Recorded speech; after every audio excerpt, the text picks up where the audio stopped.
Дорогие бишкекчане, от всей души поздравляю вас с Днем города Бишкек. Сегодня столице Кыргызстана исполняется 144 года.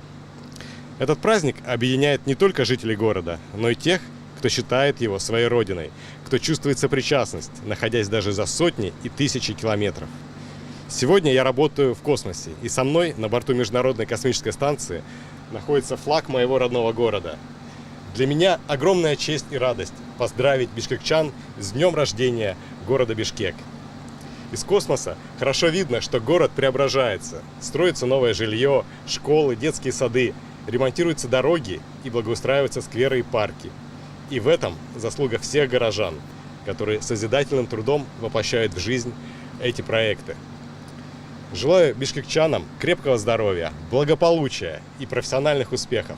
А Бишкеку стабильности, развития и процветания. Пусть он хорошеет с каждым годом. С праздником!